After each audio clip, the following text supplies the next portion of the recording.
Welcome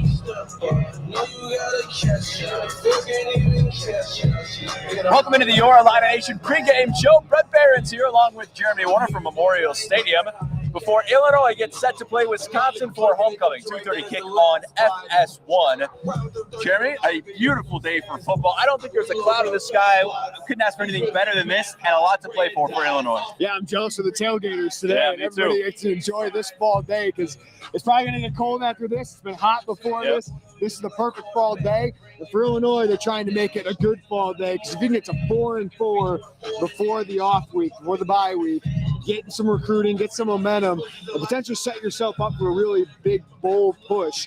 I think we feel a lot better about this season than where we were 2 weeks ago. Crazy how things can change after just one game, but Illinois, an underdog, 2-touchdown underdog at Maryland, comes back now, and I think it's, for me, Jeremy, showing a baseline. Like, this team can now have something that it has seen on tape, it can believe in. It's what we had talked about all season long up until this point that we had not seen by and large.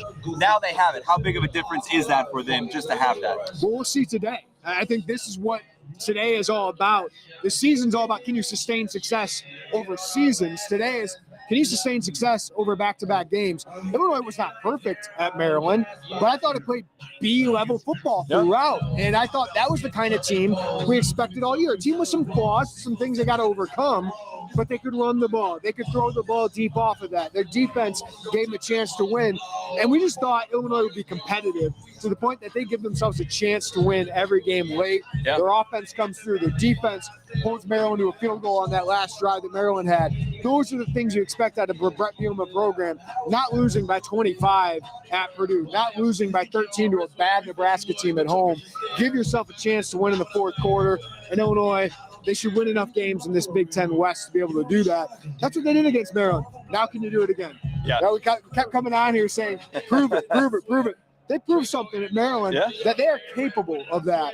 Now we'll see if they can sustain that in the second half. Did they learn enough from their mistakes in the first half to kind of build up some momentum and build up some sustainability in the back half of the season? I called it competent, complementary football, which is what we expected. We had not seen Illinois 2-4 going to Maryland. I don't think many people gave them a chance, but they rallied on the road just like they did 2 years ago at Penn State. There's differences between those, but there are some similarities where a lot of people have counted them out, and here they are with an opportunity. I think today you get to 4-4, and Illinois feels okay. For as poorly as it had played, if you would have said at the end of October, bye week next week, you're going to be 4-4.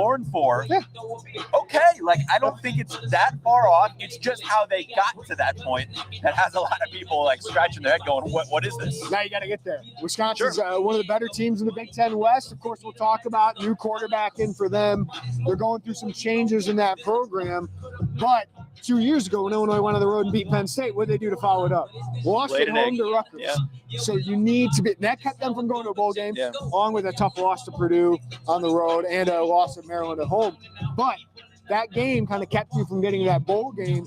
This could be a similar story if Illinois isn't able to follow it up. So that's what you're looking for is good football. So as you said, complementary, competent football. And I don't use competent as some like degrading term. That's what Brett Bielema has been. His football teams have been competent and competitive. Complementary, that gives you a chance to win a bunch of close games, and they've won some of those, they've lost some of those. That's what happens in the Big Ten, but you got to give yourself a chance to win. They gave themselves a chance to win. Maryland made some mistakes, and Illinois took advantage of those and made some plays. And at this point, I don't feel like fans mostly are not looking for an A-plus level of football. If you just play B football, you're going to give yourself a chance to win. Yet Illinois has played C to C minus football, maybe even D football at certain times and certain elements, and that's just not been good enough. All right, it is windy here. Let's point that out early on. And our good friend Kevin Lighty, chief meteorologist, says it is going to get even windier. He said this wind is coming in. It's out of the north right now, northwest. So it's going to be heading straight to the south end of the stadium. I think this is going to be a huge factor in the game today, and especially as the temperature starts to get a little colder. It's perfect right now in the sun if you're coming out to the game. It feels great. I think you're being that shade, you might feel a little chilly. So I'm watching the wind today, to especially field position, and if Illinois defers or if they take it again, field position might be just as important as whether you defer or take it. Yeah, and I think back to last November. They had 2 really windy games in the stadium, and they did not handle it very well. Michigan State lost that game. Your punting game wasn't all that good. And then he followed up with Purdue, had some issues in that one with the win. So how does Hugh Robertson deal with that? Caleb Griffin deal with that? Yeah. Those guys are a little bit more experienced now with that win. And I would say in kickoffs with David Olano, a freshman that hasn't dealt with this stadium, the wind tunnel that this stadium is. So those things will matter. And I think in a game that could be a little lower scoring given the way these 2 defenses are playing, given that Wisconsin has a new quarterback in the game, I think those things are really going to matter. How you punt the ball into the wind, how you kick the ball, and can you finish drives? You settle for 40-plus yard field goals, or you can get in the red zone and take advantage of those and end in the end zone. I think that's going to be a huge factor today with, 30-mile-an-hour gusts at times. Yeah, Kevin said maybe up to 40, so we'll watch that.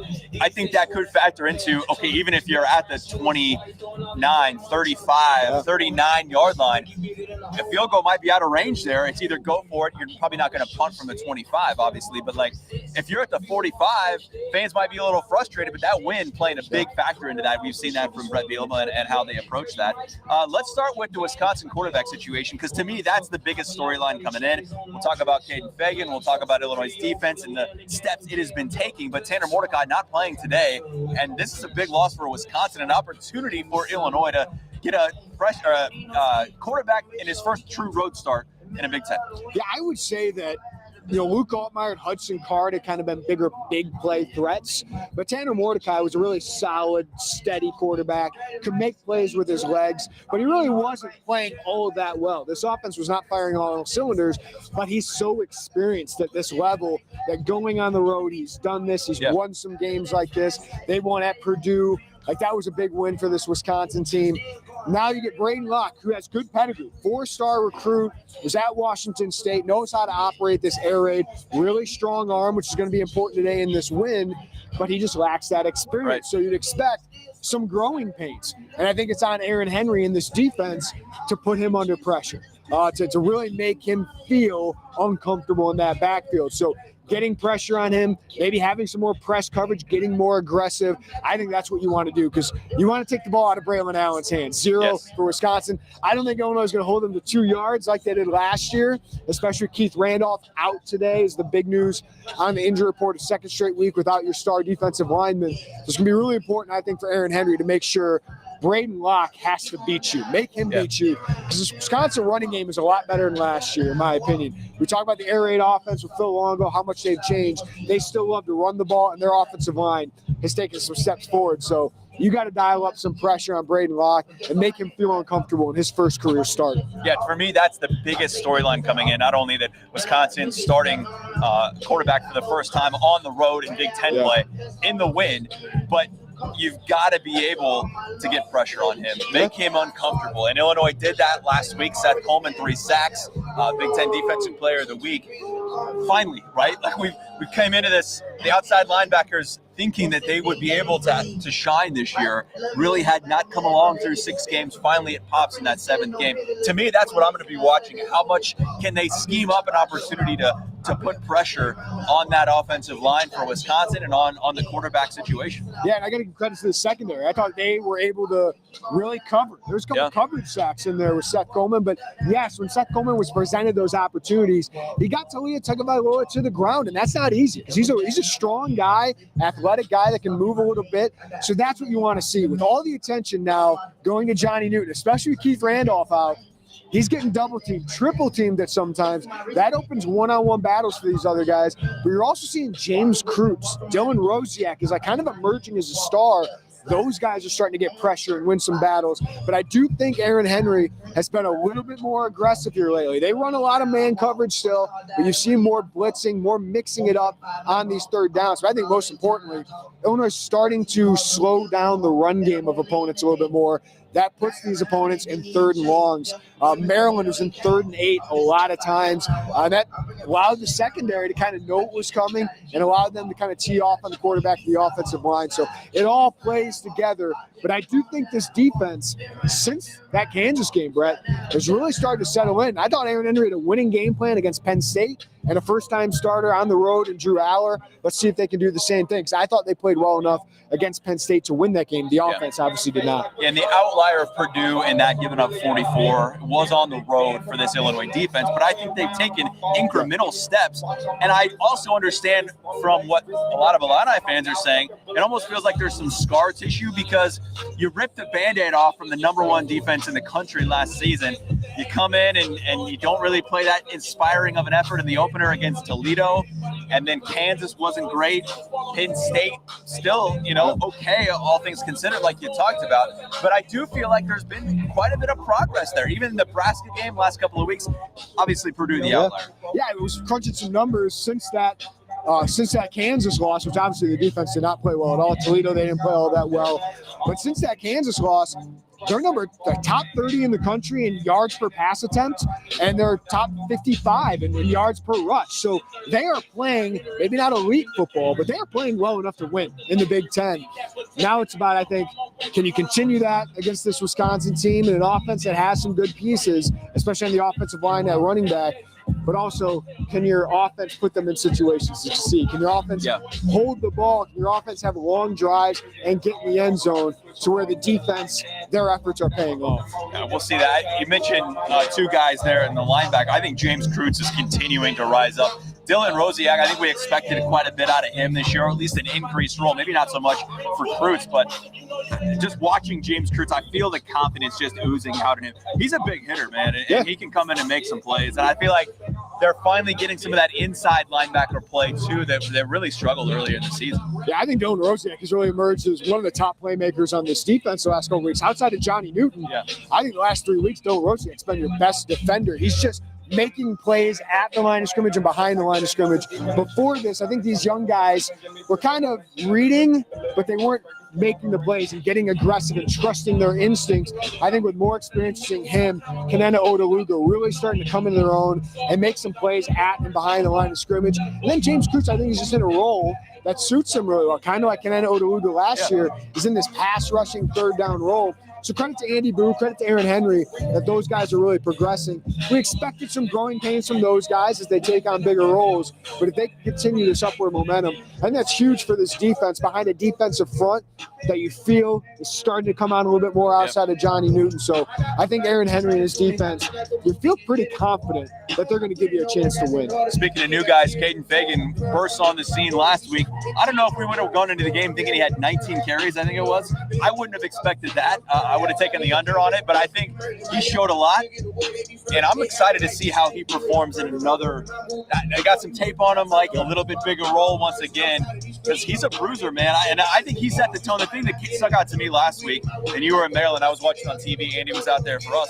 That first play goes for 12 yards, I think it was. It was like, okay, this moment's not too big. You know who gets that credit? The offensive line. How about that? The offensive line was their best, most physical performance.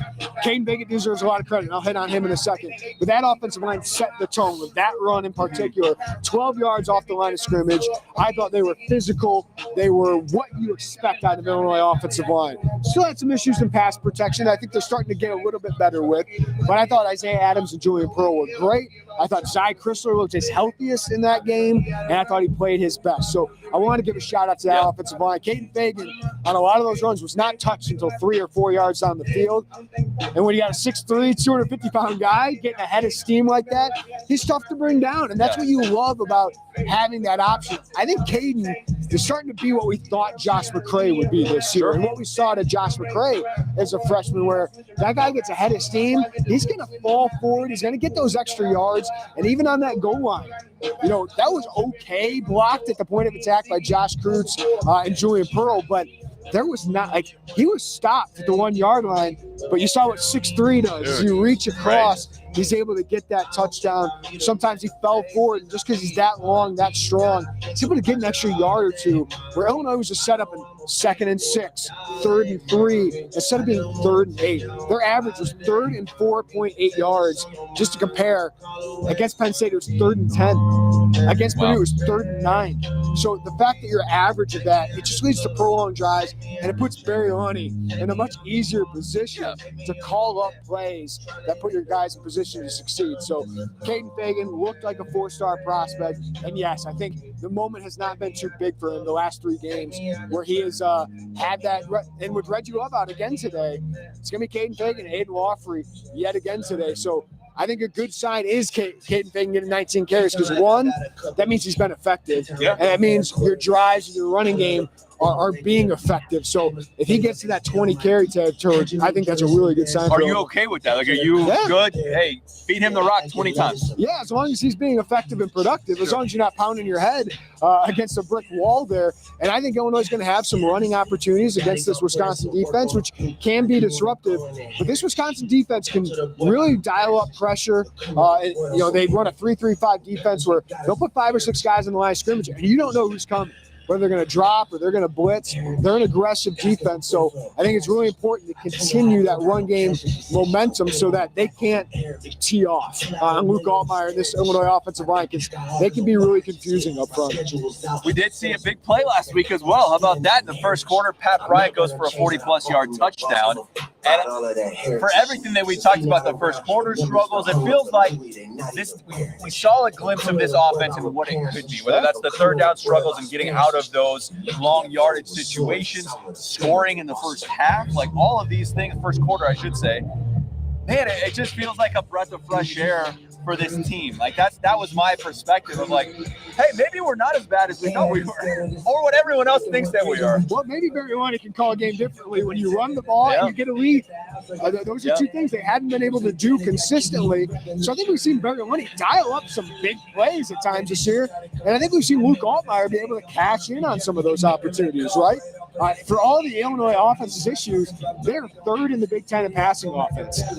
Their quarterback is number 1 in the Big Ten in passing efficiency in the Big Ten West. Okay, so they have some big play threats. They got to cut down on the turnovers. This is start 8 of the season for Luke Altmaier. Those growing pains, you want to be in the pass.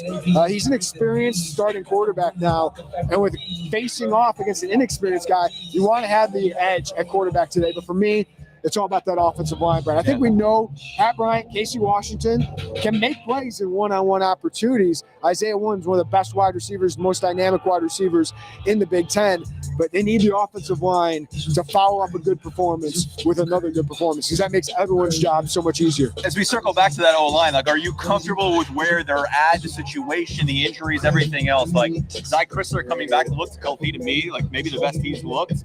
Like, how do you mix all of this, and are you good with where they're at now? Ask me after today. Okay. Because I thought last week was their best performance of the year. And I thought they really established their physicality up front, able to run the ball. Against Zach Chrysler, I thought had his best performance. He looks healthy finally. Yeah. He really has not been healthy since last season.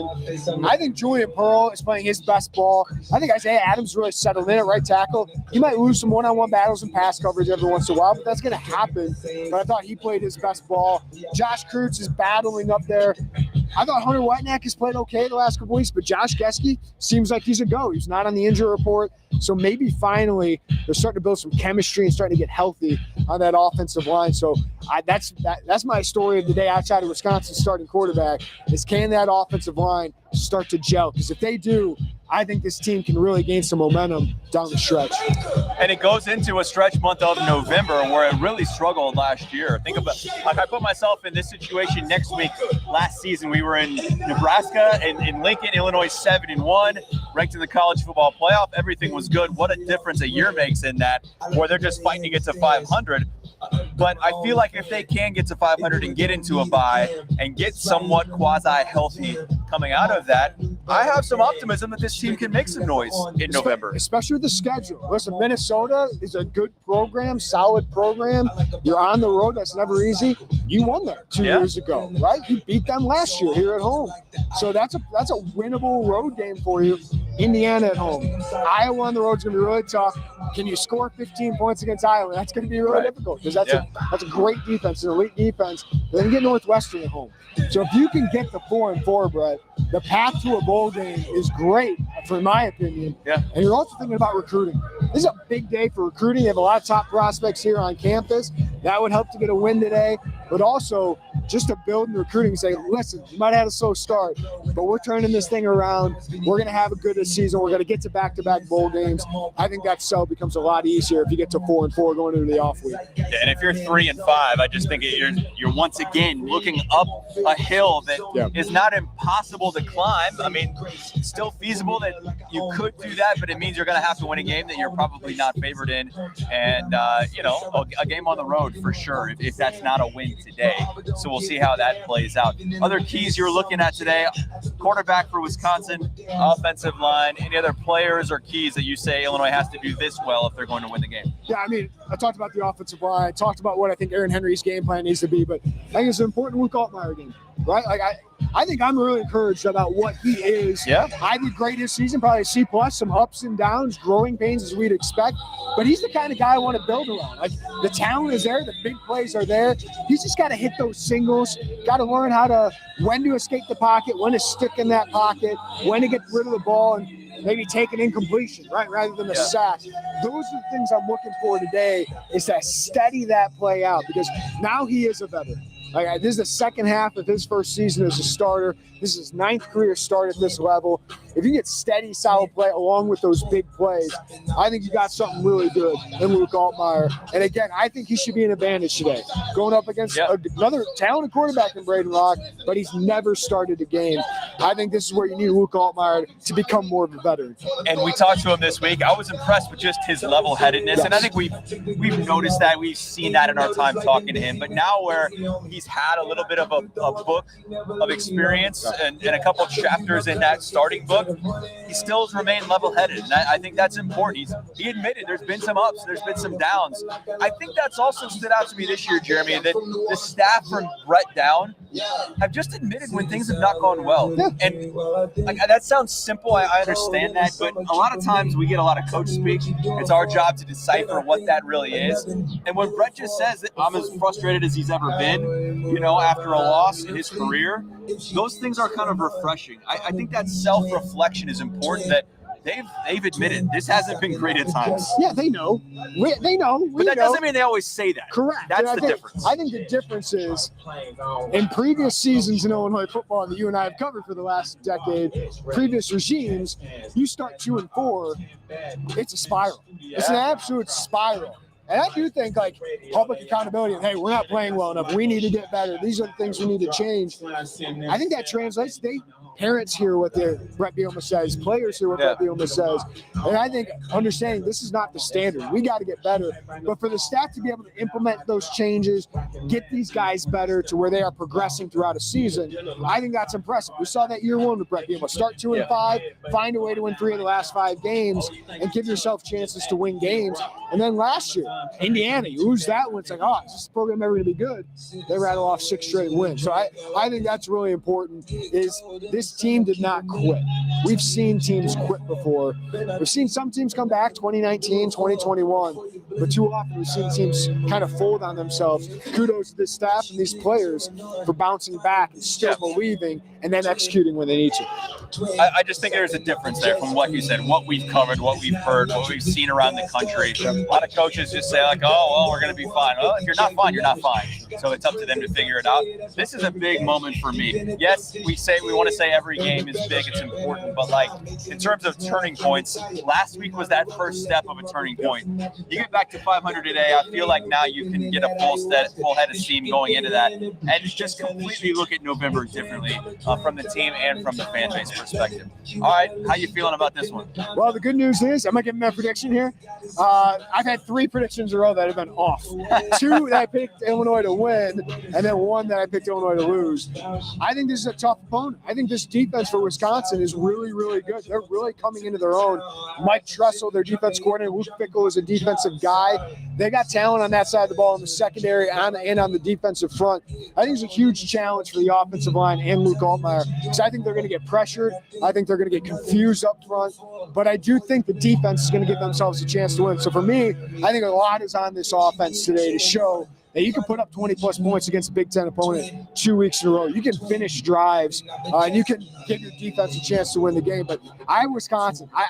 Last week is the outlier still for me, Brett. Yeah. So for me to believe in this team, I think they got to put back-to-back performances together. I do think there's going to be a close game. I think there's going to be a close game. It's going to come down to the fourth quarter and execution. And for me, can the offensive line and quarterback execute when they need to? And can Illinois get a push on its defensive line to contain Braylon Allen? Like he's going to run the ball 20-plus times. Can they continue to get that push up front? Especially Keith Randolph. That's what I mean, right? Like, can you get a Bryce Barnes? Can you get a Ced McConnell to establish a front, not get blown off the ball, and let Braylon Allen get, let's say, under, 4 yards a carry, like 3.5. I'd feel really good about that if he could keep it. Everything we're talking about, Caden Fig and Braylon Allen is 2 years ahead. Caden Fig, where he's experienced, he's tough to bring down. And this Illinois defense has had missed tackle issues. Right. Roman Hendy forced some missed tackles last week. That screen game really got going, especially with the running back. So he's a load to bring down. It's going to be important for Nicario Harper, safety. Can he bring down the 6'2", 245 running back? Dylan Rosiak, Kenena Odalugi. Can those guys get better and better? And does the defensive line pursue the ball down the field? So I think Wisconsin's going to pose some issues, but I think with a new quarterback in, Illinois is going to have opportunities to win this game. All right, so you got Wisconsin score what? 20-17. Okay, I'm about that number. And look, I've gone back and forth all week here. Yeah, I originally had Illinois kind of winning this game, but as I told you, what was your preseason prediction? I had Illinois winning like 31-20. I thought this would be. Okay, I don't think it's that, but I think part of that's the win too. Yeah. I'm right at about that 21 number. I think the first to 20 might have an opportunity to win this game. My gut's telling me Illinois, and we'll see. I mean, Vegas has this, should have established that open 4.5 plus 4.5 for Illinois. It's down to 3.5 now. That magic number of that half at 3. Vegas thinks Illinois is right there in this game. But that's kind of what we expected coming into the season. It's just to be a toss-up. But if you'd have told me last week, and part of it has to do with Tanner Mordecai's injury, sure, but a lot of it has to do with what Illinois did at Maryland, I thought Wisconsin was going to be a 7 to 10-point favorite coming into this game. But they lost to Iowa. They lost the quarterback. Illinois wins the game at Maryland. Sure. So I do think that changed, certainly. Yeah. If Illinois loses at Maryland last week, this is a touchdown. Yeah. And if Mordecai's playing, obviously we saw it open at 4.5. So Vegas is saying this is a 1-point, possession game.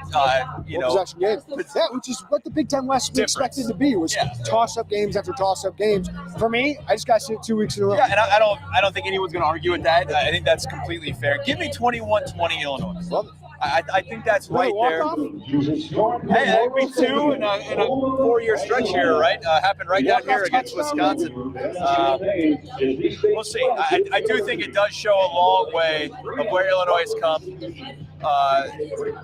20-year losing streak to Wisconsin, broken in 2019, I think it was. You win in Wisconsin, at Wisconsin in Madison for the first time since 2002, last year I think it was. This would be the first time since 2002 Illinois has beat Wisconsin in back-to-back games. It's crazy, right? 0-1-0-2, like it took Illinois winning a Big Ten championship, right? I was a freshman in high school. It's crazy, crazy. All right, give me the Illini. Jeremy's got the Badgers.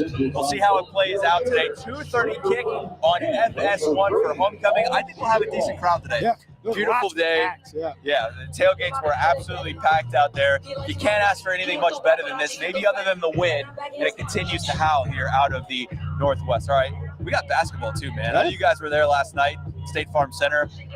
Illinois playing Ottawa. The Joey Biggs. He went there, right? Yeah, that's right. Joey Biggs, director Dabo, of ops over there. What'd you take last night, quickly? Marcus Domaskin player. I know it's against an NAIA team, but I think Marcus Domas does a lot of things that help this team connect this team. And I think Coleman Hawkins is going to love playing with him. I really like what he brings. Other than that, we got to see it against a better opponent. I do think this team's going to pass better. I think this team's going to be steadier. It's a deep, experienced team, so I think that's going to make the highs and lows a little more steady for this team. I think they're going to be consistently competitive, good defensively. Still got to see if they can make threes and make free throws. So. Hey, Terrence Shannon's good. We know that. Yeah. Coleman Hawkins is a diverse player. He can do a lot of different things. And when you add these additions, Quincy Guerrier, when you add Marcus Domas, Justin Harmon, I think all these things can really add up to that. All right, I know you got plenty of coverage on the site, Illini Inquirer. Check that out before kickoff time here. Less than an hour, 57 minutes until kickoff. For Jeremy, I'm Brett. Thanks so much for watching the Your Illini Nation pregame show. Off next week, Illinois is at a bye. We will catch you back here on these same airwaves for the pregame show in 2 weeks at Minnesota. Hopefully it's not snowing or 14 degrees or something crazy. It was beautiful last time we were there. We'll hope for that. And we'll see you right back here on these same digital channels after the game for Brett Bielema's post-game press conference. Enjoy the game, everybody. 2:30 kickoff on FS1.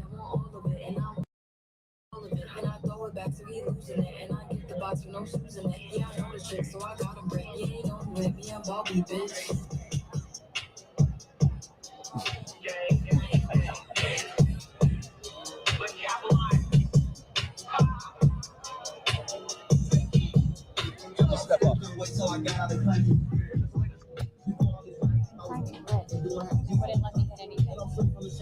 let me hit anything.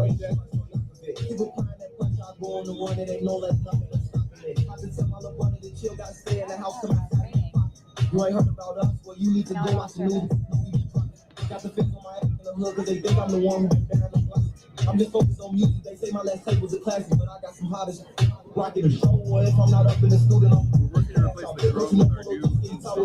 what's happening. It's quiet. I was just on it and then I tried to hit it and it was glitching. go like how we watch me blast off. Try to throw us some bullets, but we won't like you ain't getting that pass off. With a block now, taking my mask off. Hit the gas like you want to speed off in the fours and leave time to it's gonna be our people show talk. You like fun, you know. Another day, I just put it up. I was trying to hit it. What's up, man? Hey, what's up? How you doing? Good.